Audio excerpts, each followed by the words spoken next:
Filipino Online Professional Services Cooperative is because I believe that this is a cooperative that all Filipino online professionals own, control, and manage. So, the reason kaya po ako sumali sa FOPSCo, kailangan natin ng isang sistema, isang samahan na makakatulong sa bawat isa. This cooperative is a group na pwede silang sumama para mas magabayan sila sa kanilang freelancing journey. Ako sumali dihan sa FOPSCo kasi para makabuligak sa ato kapwa mga freelancers, and ito talaga ang passion and my mission. I joined FOPSCo kasi for me, lahat ng ginagawa ko sa FOPSCo is a privilege ko siya tinitignan eh. Kasi once in a lifetime in history na bigyan ka ng chance na mag-contribute. Stepping stone na rin to para maabot yung goal ko. The vision of the organization aligns with my personal vision, which is to develop and nurture an organization within Zamboanga City that provides much needed support for our online workers. I joined FOPSCo because the people I've met have the same values, vision, and mission as mine, and that is to provide assistance to those who would like to jumpstart their career as a freelancer. One of the reasons why I joined FOPSCo is because as a freelancer, I think it's important for us to have access to training, whether free or paid. Wanted our individual reputations to have a collective reputation for excellence. I wanted to be part of an organization that would be a pioneer group of individuals who will be working to promote online freelancing here in the Philippines. The reason why I joined this organization is that I saw their mission towards helping all freelancers. Choose FOPSCo because we learn and grow as a community to help also others. Feel more safe and secure knowing that my knowledge and skills will only come from the most renowned, experienced online freelancers and racketeras here in the Philippines. I joined FOPSCo because I saw the potential growth is not reaching one's goals and being successful, but there is camaraderie. I am very inspired with their achievements and advocacy in promoting and helping Filipino freelancers. Want to learn FOPSCo because of two things. Number one, I want to help freelancers to get a job. And number two, I want to learn more from you. I hope that here we will all grow together. We grow together.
sumusuporta dito sa show na to. So, bago natin i-introduce ang host, gusto ko munang kumustahin ang aking mga bago natin i-introduce ang guest, gusto ko munang kumustahin ang ating mga co-host. Kumusta naman, Jehan and Rochefel? Busy tayo, di ba? Kumusta naman kayo ngayong araw? As usual, bangag. Sabog na naman tayo. Yes. Dadaanin na lang sa smile. Smile na lang. Idadaan ko na lang sa lipstick. Magaganda pa rin naman kayo kahit pagod tayo, di ba?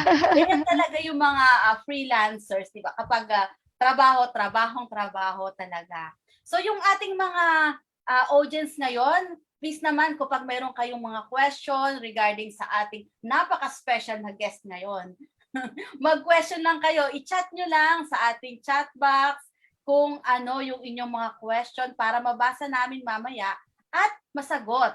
So, ang ating guest ngayon. Siya isa sa mga coach dun sa isang group community ng mga freelancers na kung saan... Banggitin mo yan, okay lang. Kasi pwede mo na i-promote yung group nila. Ano ka ba?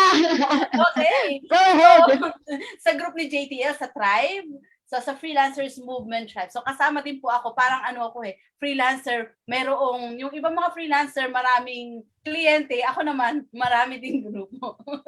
At marami rin kami sa FOPSCo na mga member din ng Tribe, don't worry. So ang ating guest ngayon, isa sa mga coach, si Coach Harry, and siya ay serial entrepreneur, freelancer, consultant, and life system coach. And he has strategically designed a 2-day work week for himself and spends much of the other days doing work that does not feel like work. O di ba maganda yun? Does not feel like work. Helping freelancers, entrepreneurs towards clarity and emotional intelligence to fast-track building their ideal life and business.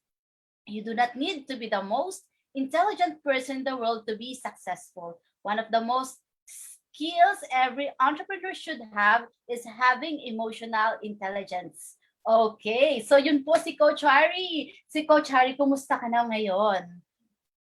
At maraming salamat na dininig mo ang aming Sipin ko panalangin. nag-okay ka sa aming pag-invite sa'yo dito sa FOPSTalk. Okay? Baka may iba na naman ang aking mga aking Tagalog na pagkalalalim. Kumusta na, Coach Harry? Magkwento ka naman tungkol sa iyong sarili. Sure. Actually, first off, I'd like to thank you for this opportunity na mag-chikahan kasama kayo in the FOPSCo camp. There's really a lot of topics revolving around freelancing, business, and even in this time na nandito tayo ngayon since the pandemic of 2020. Ang daming areas na of growth na pwedeng maging opportunity for us to build a better life moving forward in the new normal. Kwento. Like, siguro I'll share a bit of my background. I started sa freelancing talaga like way back, 2009. So it's basically 12 years na ako in online freelancing. Nag-start ako na teacher pa ako dati in high school. I used to teach in high school. And then part-time lang na sulat-sulat. Like $2 per 500 words. And sideline lang talaga siya.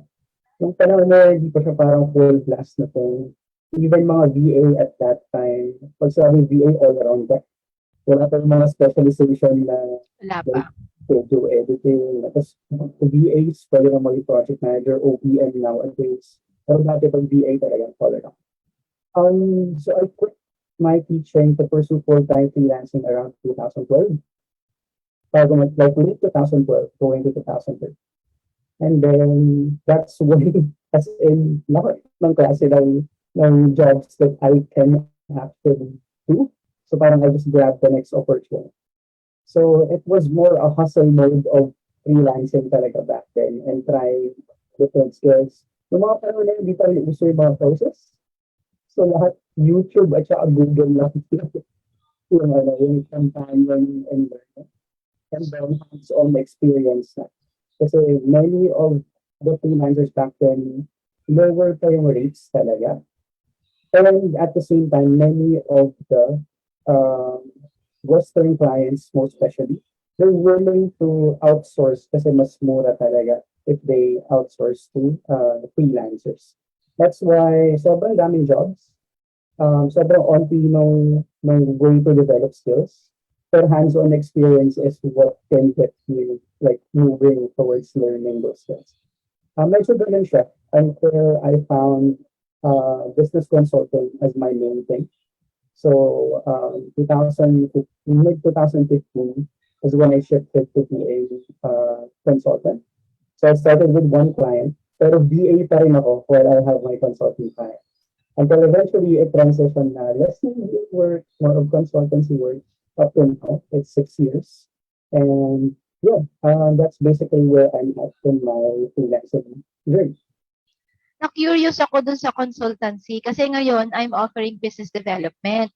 Pero ikaw, life systems coach. Ano ang ginagawa ng life systems coach? I'm sure katulad ng iba dyan, hindi rin sila familiar what that means. Yeah, well, actually, life system coach is just a term I kind of call it. It's like life coaching din, pero what I focus on really is clarity and emotional intelligence. Ang nakakatawa dito is like, sa consulting, same with business development, we strategize with the clients Yeah. so that they can grow their business. Either they are creating a business plan from scratch or they are scaling na. We help them to plan things out para mas maging maayos yung takbo moving forward. Efficient use of resources, and then yung growth nila will be stable. Nakakatawa lang kasi I discovered coaching through my consulting. Kumbaga, nagko-consult ako, pero kahit sobrang pulido na ng plano, a lot of the clients I work with, nahihirapan sila to execute the plan kasi ang nagiging hindrance, yung thoughts tsaka emotions nila. Yeah. There's fear, there's anxiety, nag-worry sila, ano kayong sasabihin ng ibang tao.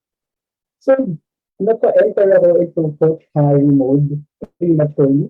Hindi ko talaga siya inaral, parang naging emotional support system for the clients that I have. And eventually, like, parang nag-evolve lang siya sa consulting clients, and yung kahit ang dapat binibigyan ko lang is business relatable, multi-integrated strategy, naging taga-absorb ng stress, taga-advise na natin unatin ito, or like how can they deal better with their emotions as I ask questions. So doon siya talaga na-develop. And I found out na eventually there was a shift na I love coaching more na than the consulting. So eventually I just chose na, okay, I'll give more intentional time to study and to pursue coaching aside from the consulting that I. So yeah. Dali, magtanong na kayo kasi ako marami ako nakapilang tanong. Maganda yung ano ni Coach Harry kasi 'di ba? Karamihan sa mga freelancers ang kulang sa kanila clarity. Kahit ako mismo, Yeah. naka-attend na rin ako ng clarity series ni Coach Harry. Kasi yun, hindi natin alam minsan kung gusto nating gawin. So Coach Harry, ano may papayo mo dun sa mga freelancers na hanggang ngayon kahit matagal na wala pa rin silang clarity kung ano ba yung gusto nilang gawin, kung anong niche and everything. Yeah. There's actually a lot of opportunities right now. And dahil sa sobrang dami, akala ko mas madaling pumili pag mas madaming options eh. Pero what usually happens is dahil mas sobrang dami, mas nakaka-overwhelm na pumili. The idea, clarity resides in each of us, basically. Kumbaga, hindi ibang tao yung magsasabi kung ano yung tamang choice para sa'yo. Actually, ang ginagawa ko lang is to ask questions. And then yung realization actually comes from the person themselves. Usually, wala lang tayong space talaga na mapag-isipan ng mas maayos kung ano yung options that are the best for us.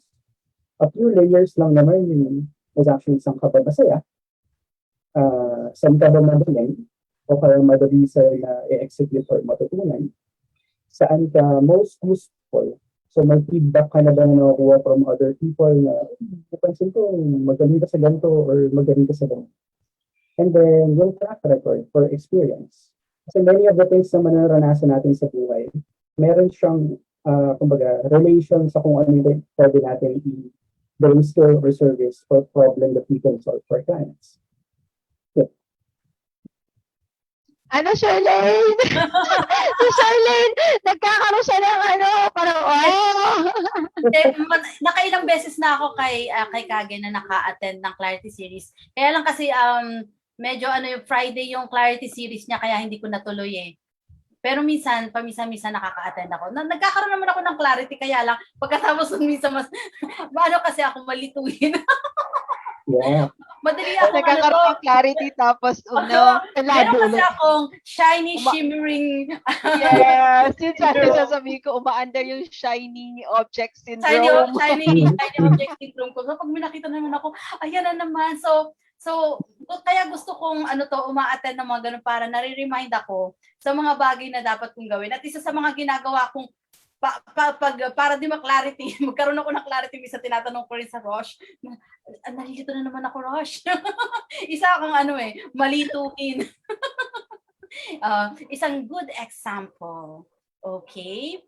So, baka kayo, may mga question kayo. Si Jehan muna kasi meron na talaga ako, pero baka si Jehan meron. Sige, go lang, Roche. Makikinig lang ako. Sige. Kasi ako, Larry, I've been holding back from calling myself a coach. Although with what I'm doing, I know that a big part of it is already coaching. How did you embrace that coaching title? Is it not too heavy for you to handle in the beginning? And hindi ka ba nahirapan? Kasi ako hanggang ngayon, andun ako sa consultancy because I feel that calling yourself a coach has a bigger responsibility. So good. Kumbaga, marketing-wise, I could have marketed myself as a coach. Way before executed on. 19 months to decide. Hindi siya.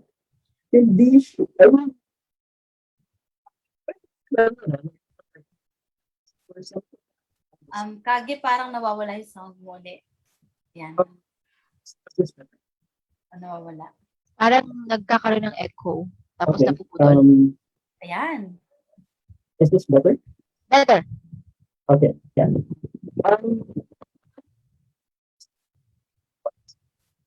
Nawala na naman.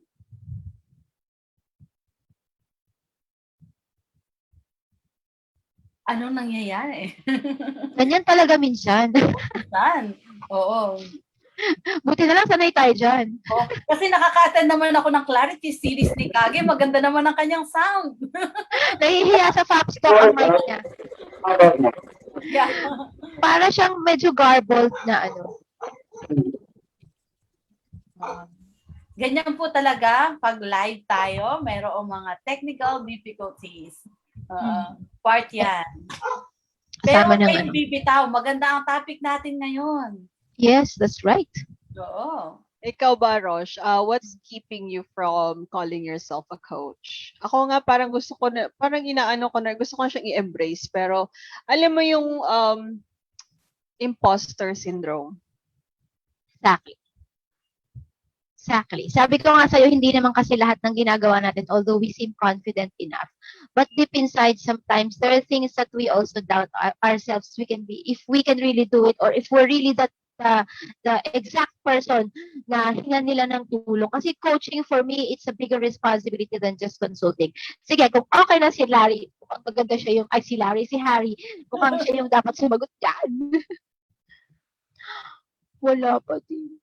Wala pa rin siyang sound. Okay. Wala. Sige, kwentuhan mo kami kay Harry habang nagsiset up. Nag-aayos siya.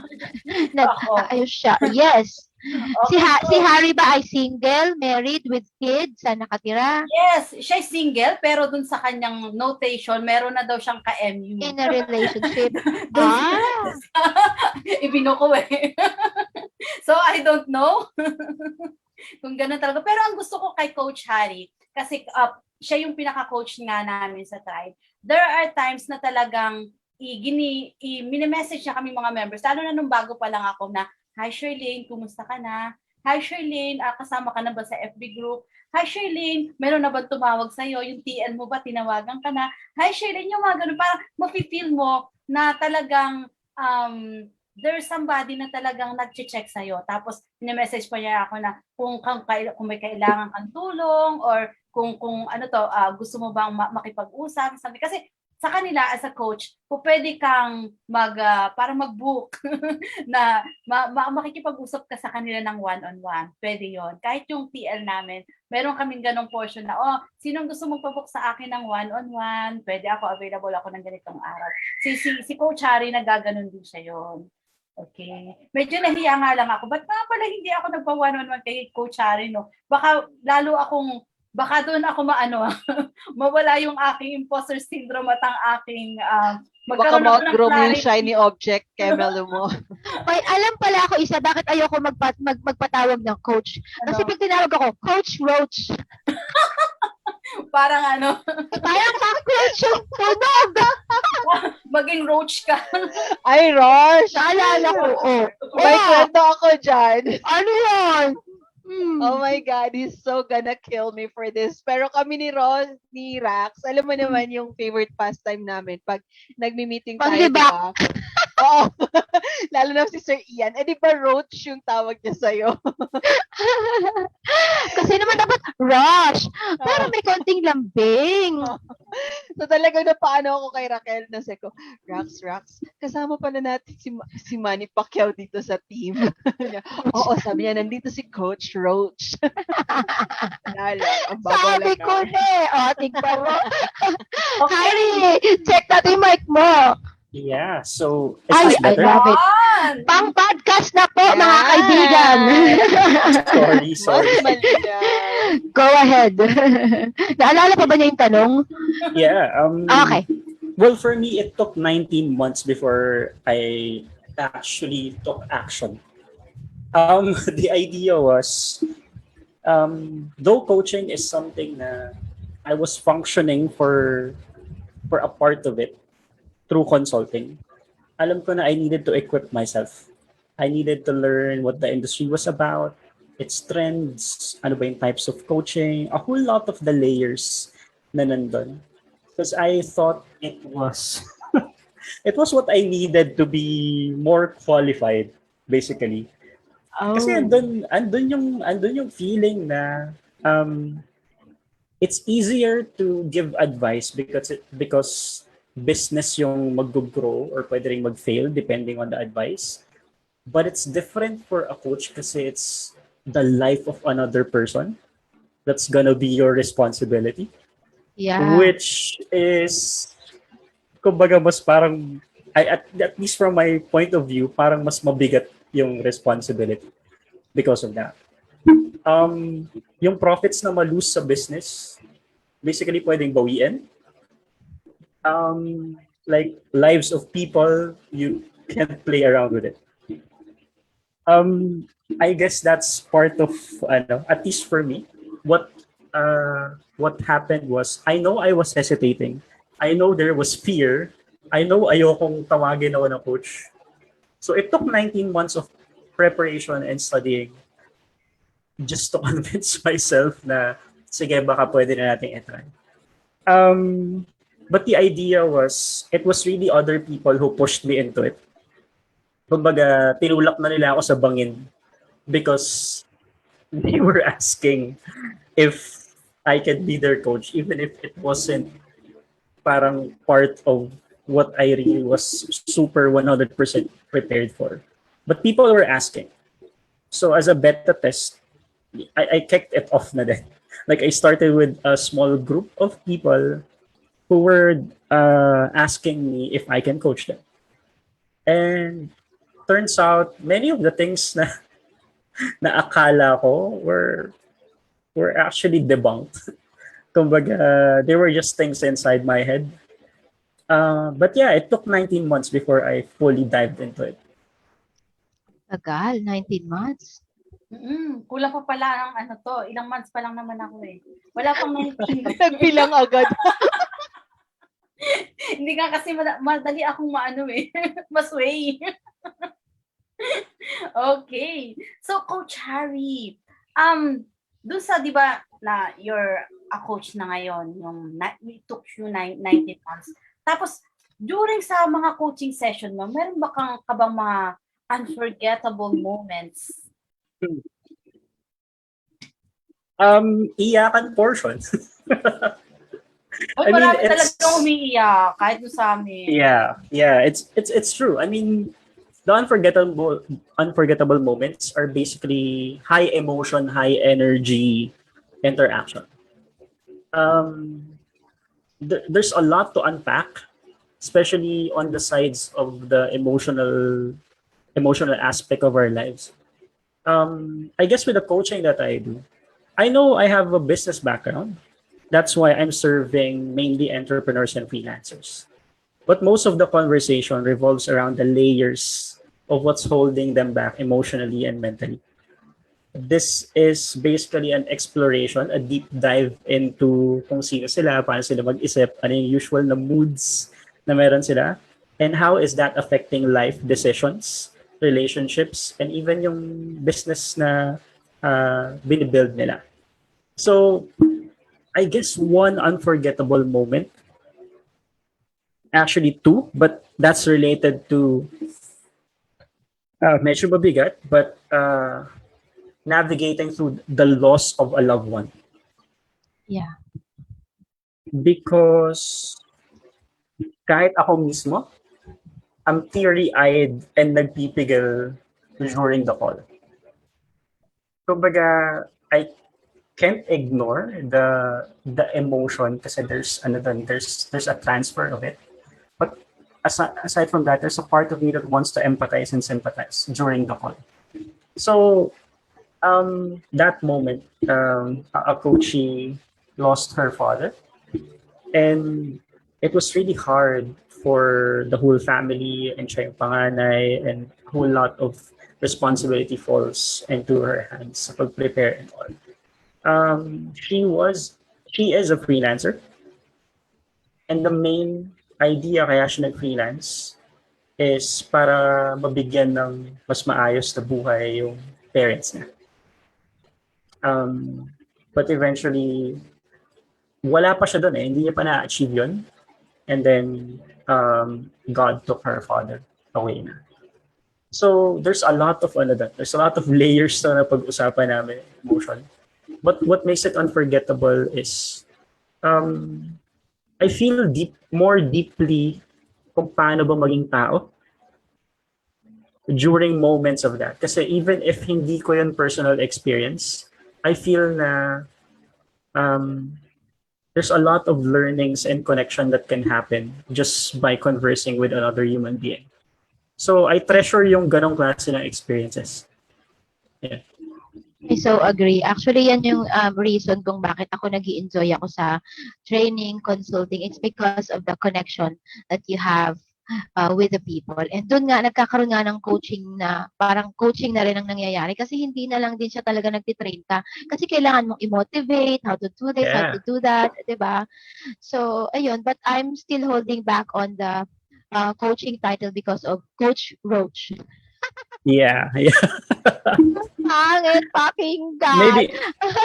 Maybe Coach R would be a better.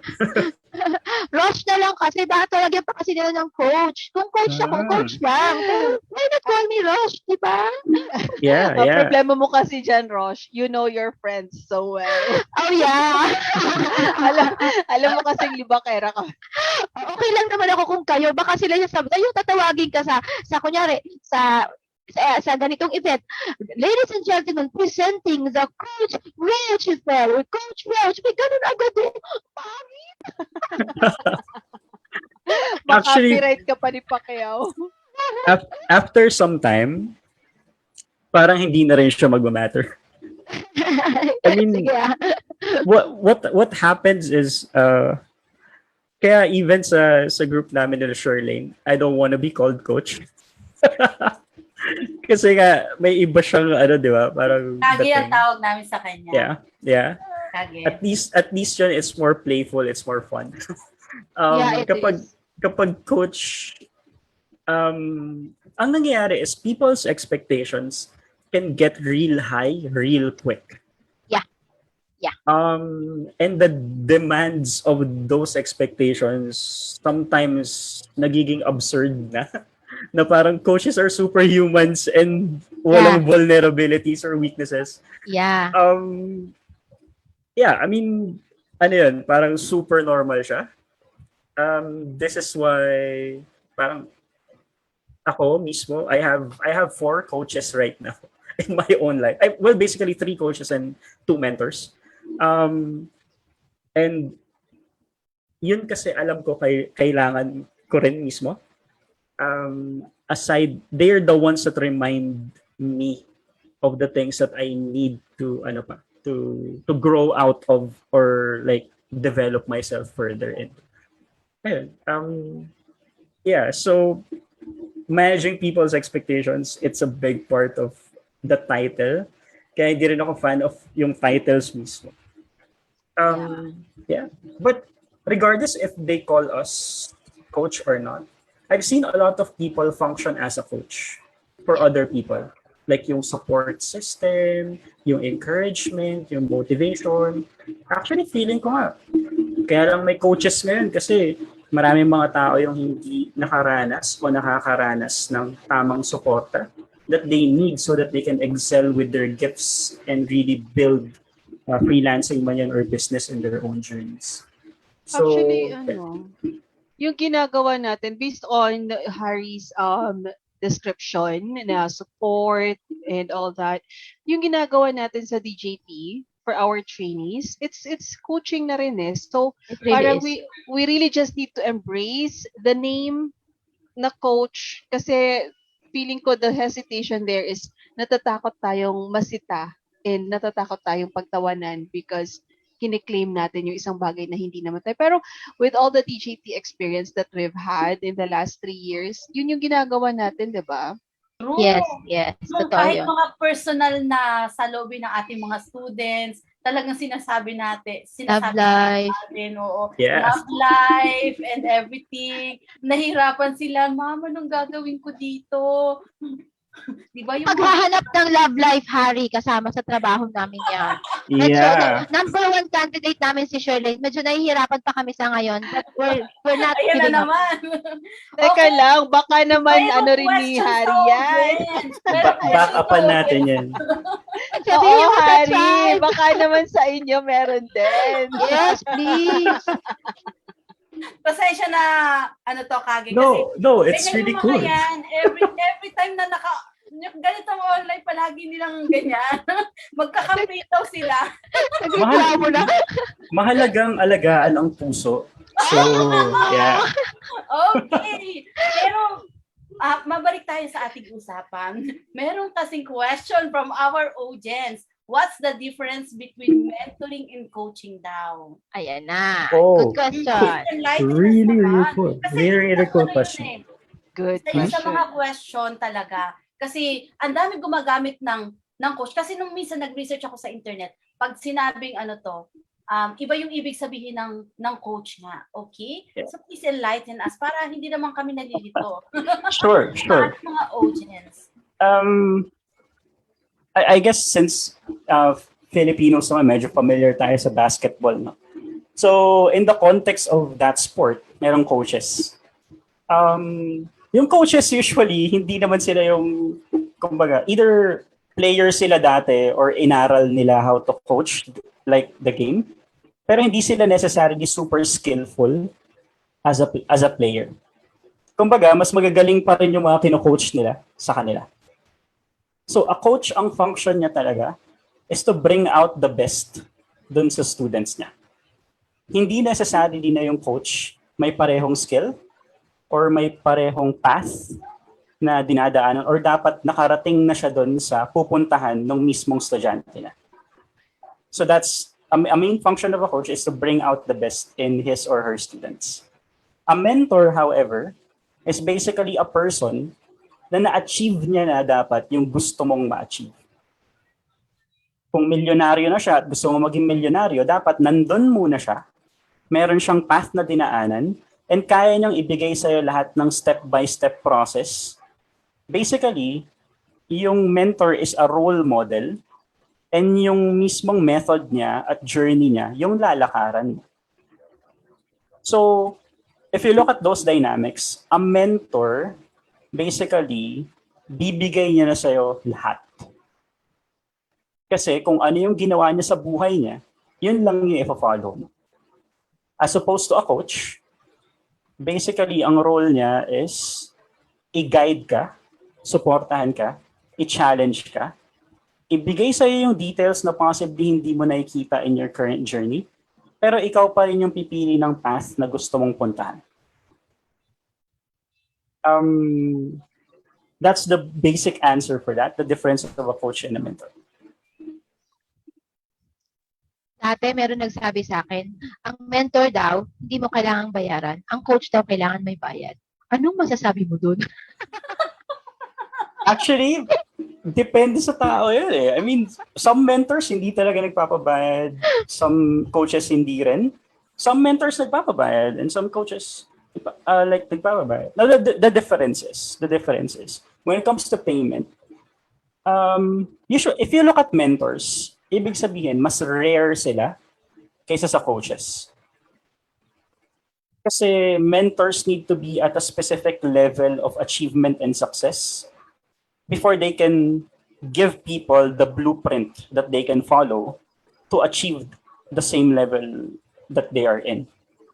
Coaches, however, I can be a different, pwedeng entrepreneur ako, hindi ako freelancer, and I can coach freelancers. Pwedeng freelancer ako and I can coach entrepreneurs. Pwedeng iba yung profession ko and I can still coach someone else.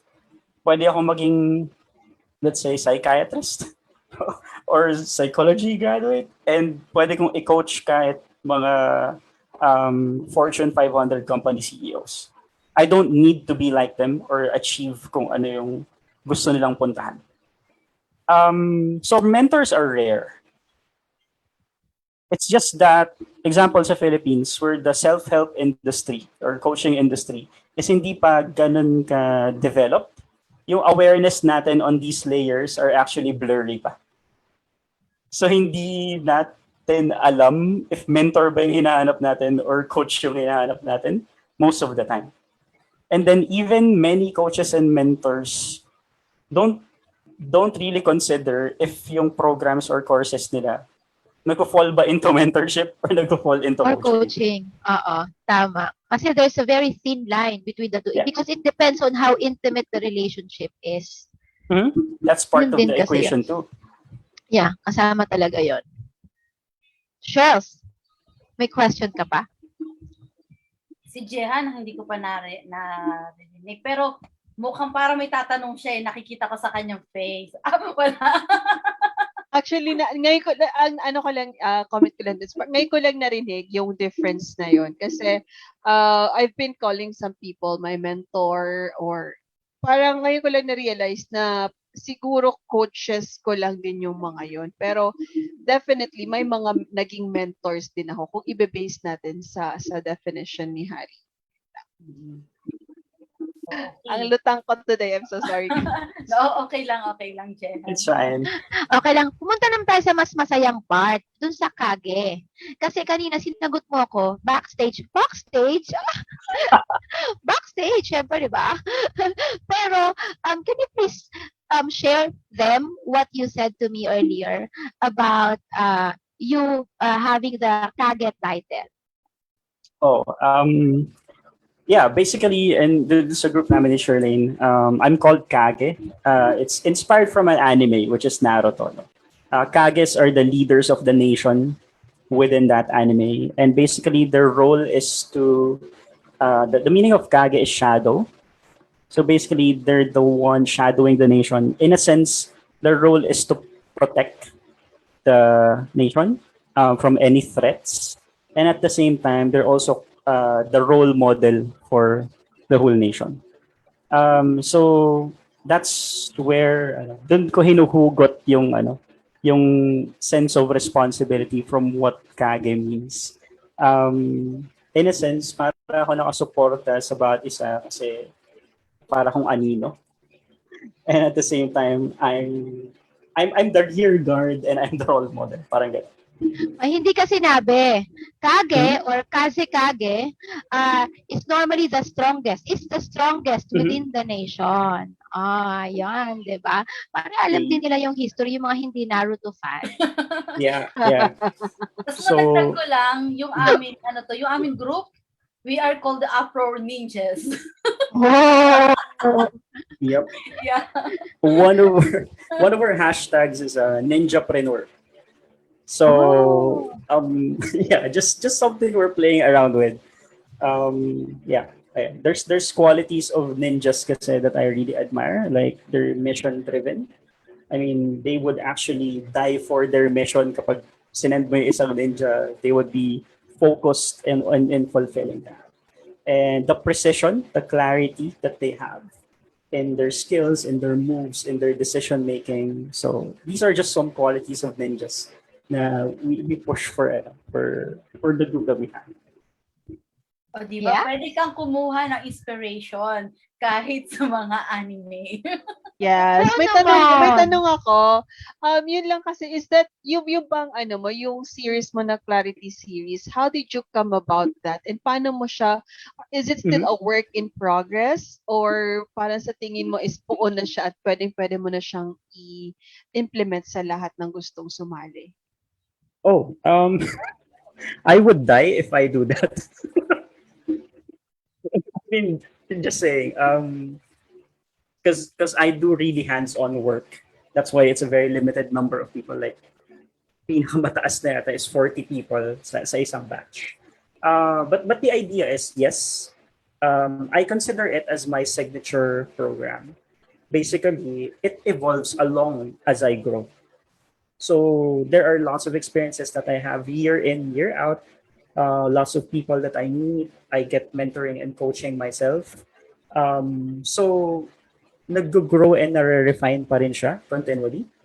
The core concepts or principles and values na meron within the program are already established.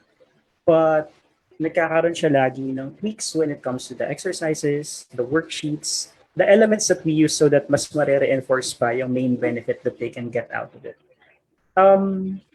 Supposedly, I'm gonna relaunch it this year, but I figured na nakakapagod siya.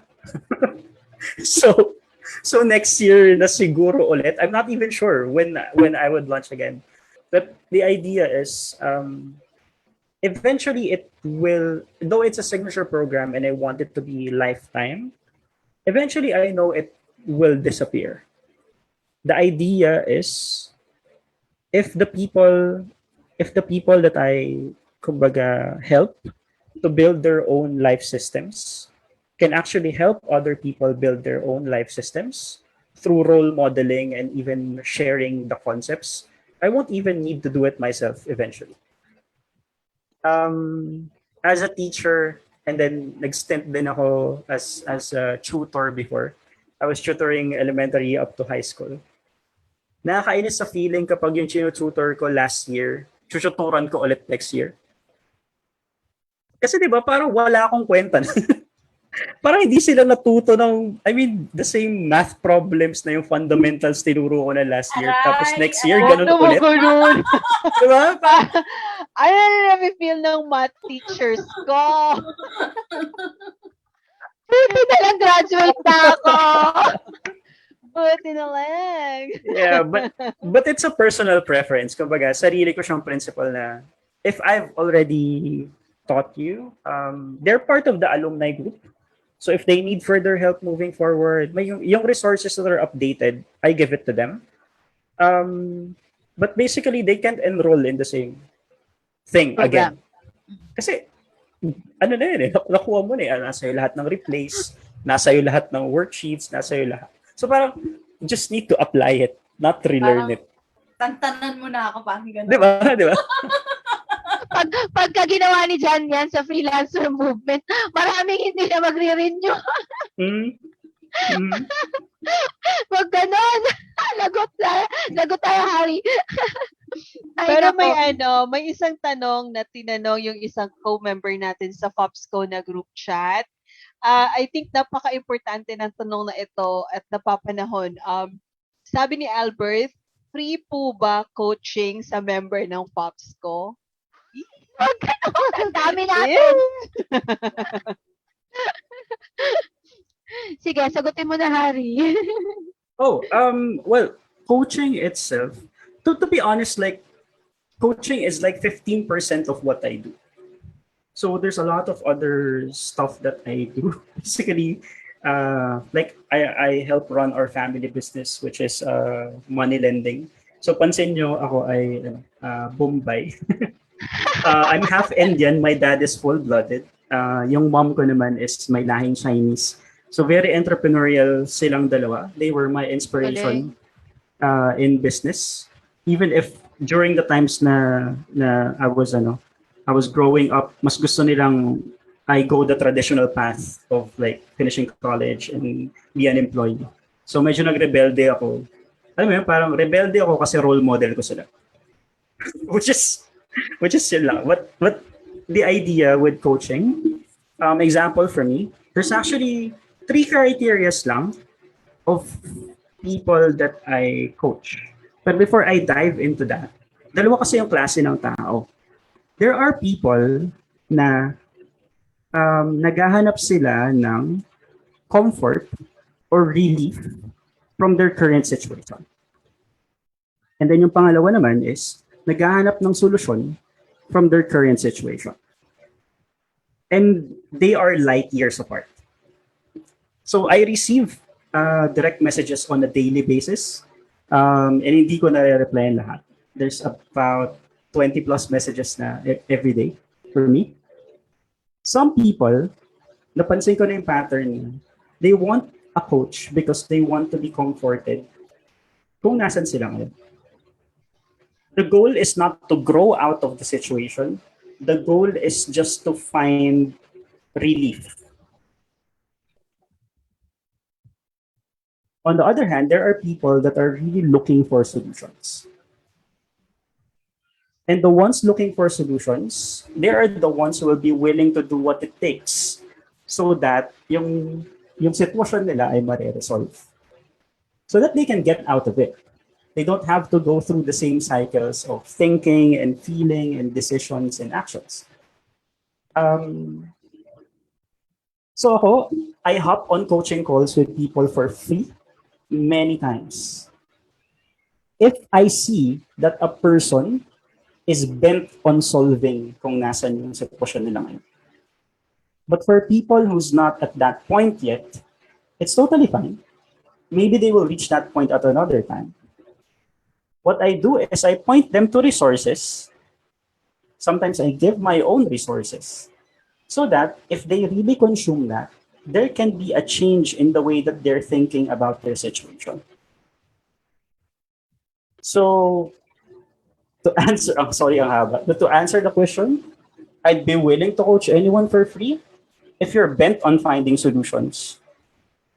Kasi hindi tayo mag-aaksaya ng oras ng isa't isa. Ang galing. So parang hindi ka mag-entertain ng mga naghahanap lang ng kakampi.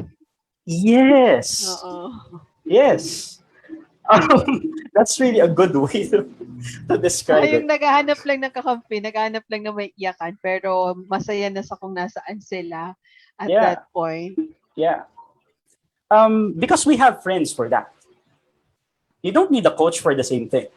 Exactly. You have other people that you can run to and rant to and complain about life and stuff. But you come to a coach if you want to fast track finding a solution and holding you accountable to execute that solution.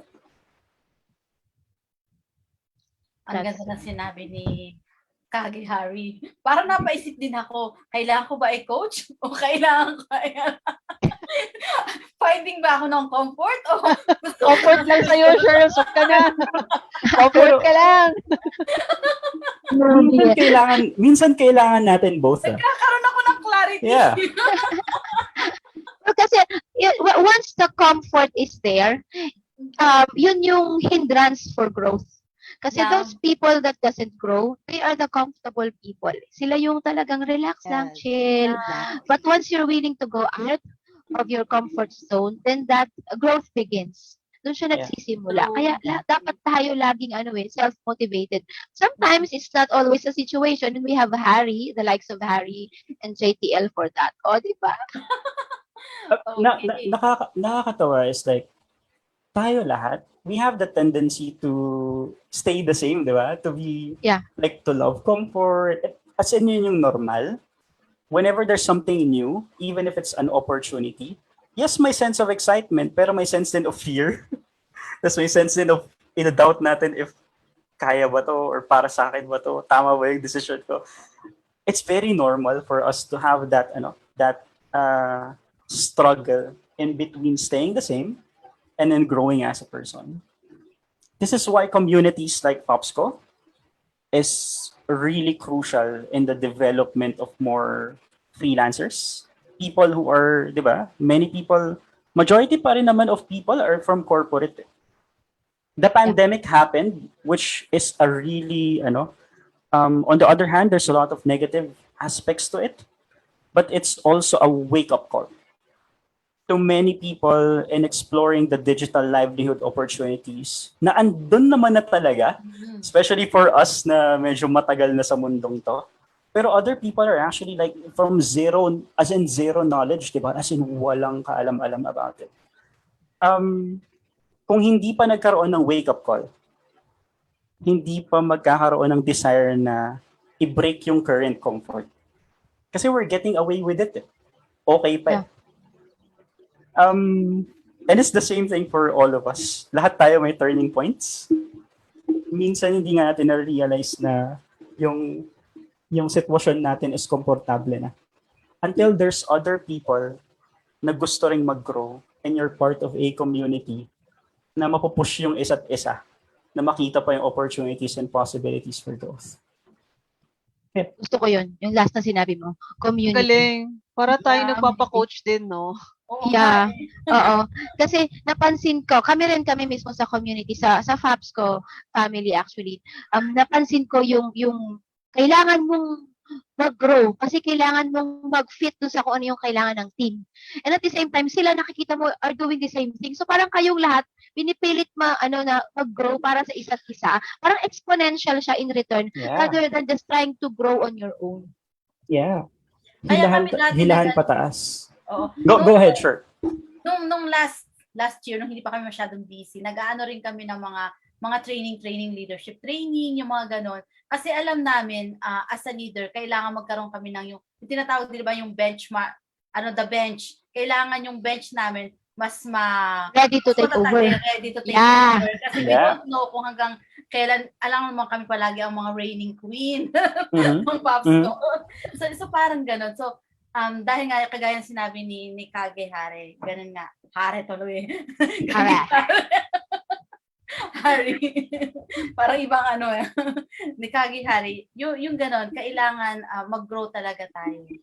Palaging sa mga sinasabi ni Kage, parang napapaisip ako, no? Nakikita ko rin kay Jehan, sa mukha ni Jehan, meron siyang nag-iisip din siya, at saka si Roche. Ngayon, Kage, meron pa ditong isang question. So, ano daw ang nag-inspire sa'yo kung bakit ka naging coach or naging Kage? So, what did you choose? Actually, before I had my first successful business na talagang self-sustaining, na up to now it's running, it's a marketing agency. I have business partners in that. I had 6 businesses that I started and failed. And I'll be a bit vulnerable here. Those failures led me to years of depression. It's an on and off thing of being depressed. And then I picked myself up through the support of other people. So, some are coaches, some are mentors, some are just like other people in my life that support me. Pero wala akong communities back then. It was more of an old school thing na pumunta ako sa SMX convention, may pagbigayan ng calling card. Ganon yung pag-network sa local market and stuff. It was very different. And 6 businesses. I got into debt. I got into depression. Hindi ako marunong mag-handle ng tao. Hindi ako marunong mag-alaga ng relationships with clients. There was a lot of learning na mas natutunan ko by making mistakes first before I got the lesson. Alam mo yung mga natututo lang kapag nasasaktan. Yeah. So part of the inspiration is it's the tribe is actually one of my turning points because it's the first community I was able to be part of, and it's a paid community, but it's the first community that I was able to be part of na na-realize ko in the 10 years that I was freelancing from 2009 to 2019, wala pa ako naka-interact na freelancer aside from yung mga nakakasama ko sa team from different clients that I have. Pero ang usapan namin doon is trabaho. Hindi, alam mo po yung pakiramdam na parang mag-isa ka lang nag-work sa bahay. Walang ganun. Walang nakaka-relate ka sa sitwasyon ng ibang freelancer. Ang usapan nyo is, na-send mo na ba yung ganito kay client? Or ito sa project na to, paki-update naman yung ganito. So wala talagang support system. When I entered the tribe, I realized that yung mga pagkakamali ko sa buhay, ayoko na maranasan ng iba. Like, kung pwede naman palang mapabilis yung growth in mindset, in the way we handle emotions, in the way that we build strategies for business, through communities, then ang dami pang possibilities. So, coaching for me is, in a sense, dalawa yung motivation. Una, it's para masulit ko lahat ng pagkakamali ko before. Masusulit ko siya kung hindi na siya kailangan pagdaanan ng mga tao na nakakasalubungan ako sa buhay ngayon. If my life can be a push for them to decide better, to make better choices, that's really a cool thing. Pangalawa, coaching to me is survival. If I'm not coaching right now, I think I'd fall into depression. Kumbaga, once I found it, yung passion ko was directed towards it.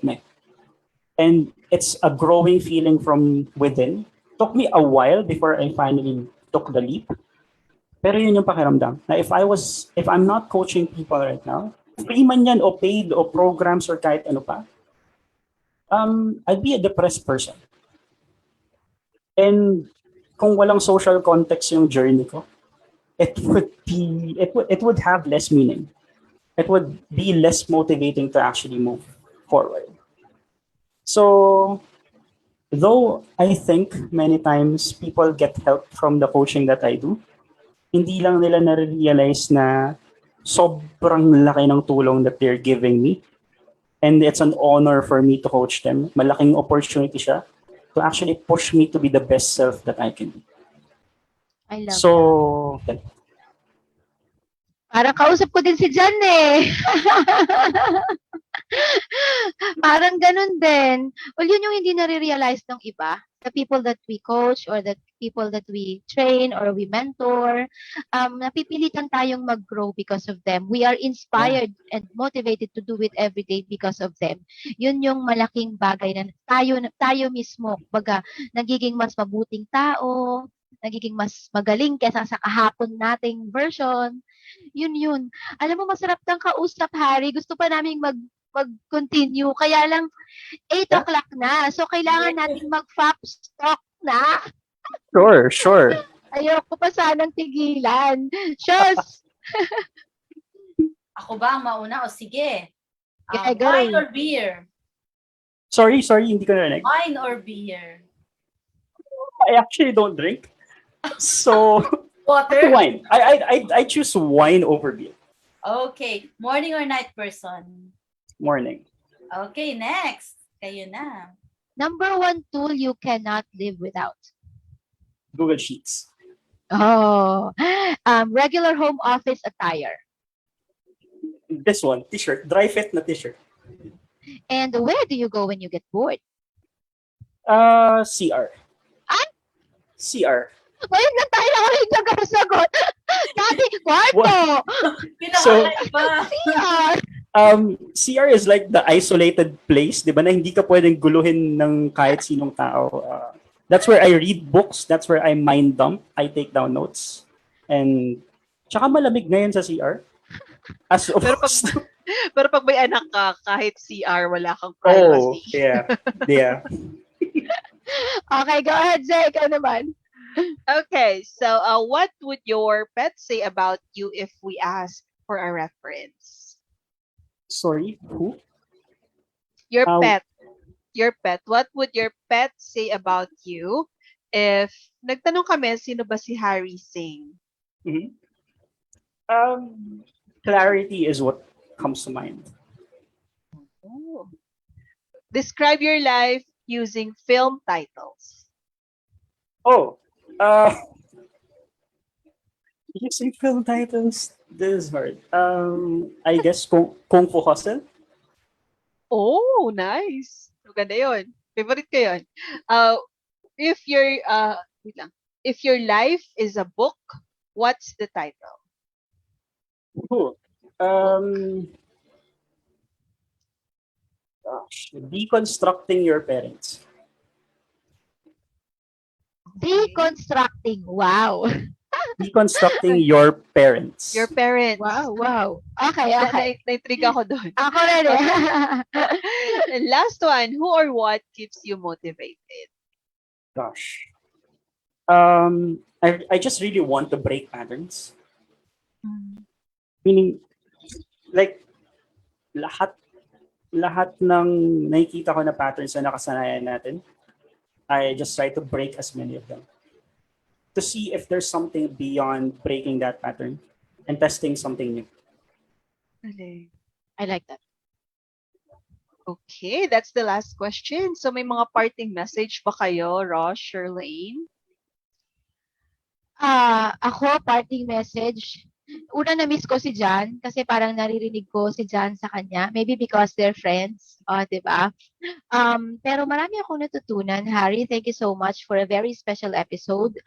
Wala akong masabing parting message kasi feeling ko napaka-juicy ng episode natin today and ayokong dagdagan, ayokong mawala yung mga nasa utak nila tonight.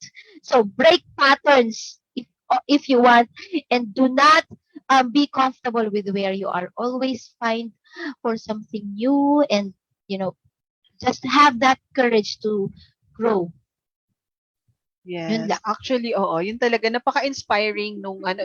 This is what I like about FOPSTalk kasi as we talk to people, we also learn and I feel like we're also growing. And Yeah. sa mga sinabi ni Harry ngayon, mas nagkakaroon ako ng clarity. Yeah.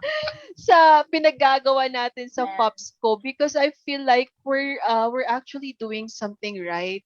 I'm happy that I'm in the right place at the right time with the right people and because of that I'm getting all the right opportunities na talagang I've been waiting for.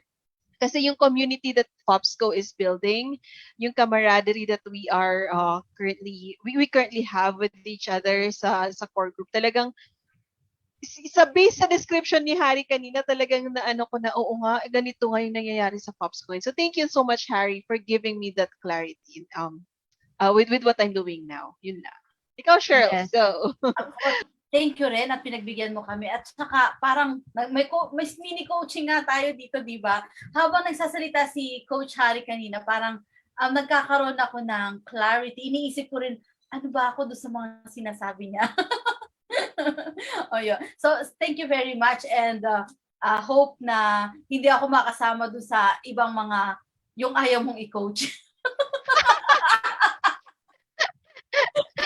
Second takers. Naghahanap lang ng kakampi. Naghahanap ng friends. Okay. Nako. And hopefully sana, di ba, mag-get over ko na yung kahit natawagin akong Coach Roach ay okay lang. Alright, thank you. Sino nga ba ang mag-ano ngayon? Parting message from Harry pa, guys. Yeah. At saka, Okay. kung meron kang gustong i-promote na coaching sessions or any gigs, yes, Yeah. go ahead. You're free to do Sure. it.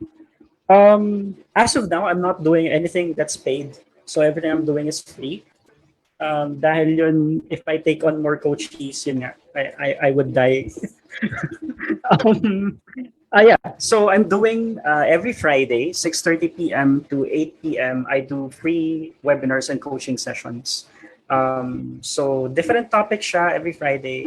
So every first and third of the month, we study a specific book. So fast track namin, fast learning siya of a specific book. Usually those books touch on personal development and business building. And then every second and fourth Friday naman of the month is where I do webinars and free coaching. So people can ask questions. They can tell me nasan sila ngayon, what are they trying to accomplish, and then we'll figure out kung ano yung pumipigil sa kanila para ma-accomplish. Is that available for everyone or sa tribe? Yeah. It's available for everyone. Share mo naman yung link, Charles! Hindi na ako kasama doon. Hari, i-share mo sa amin. Sure. I'll be connecting and sending that. Yun, I do it within an FB group. That's just because it makes it easier.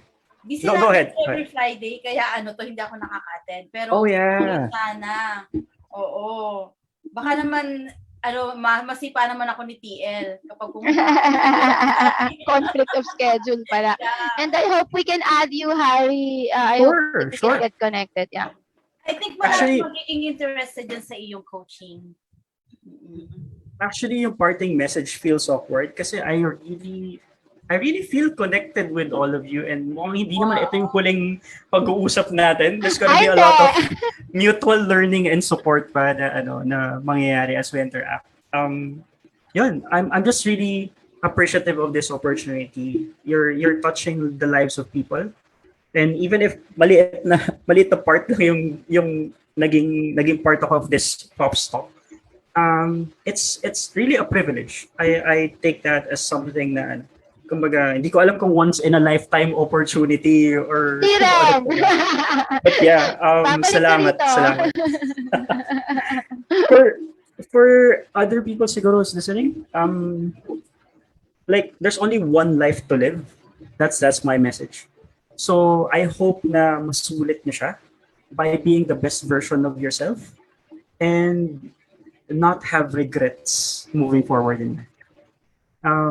Clarity resides in each and every one of us. It's just a matter of, are you going to be intentionally interacting with people, engaging in spaces, kung paano pwedeng lumabas yung choices that will make you more fulfilled, have more control of life, and be more impactful towards the life of others. So, yeah, I guess that's it for me. Love it. So love it. Ay, nako. Maraming salamat, Harry. Ginawa mong mas makabuluhan ang aming FOPSTalk episode today. Yeah. So, dahil dyan, kailangan namin magpaalam kahit kami ayaw namin magpaalam. Kanina pagod kami.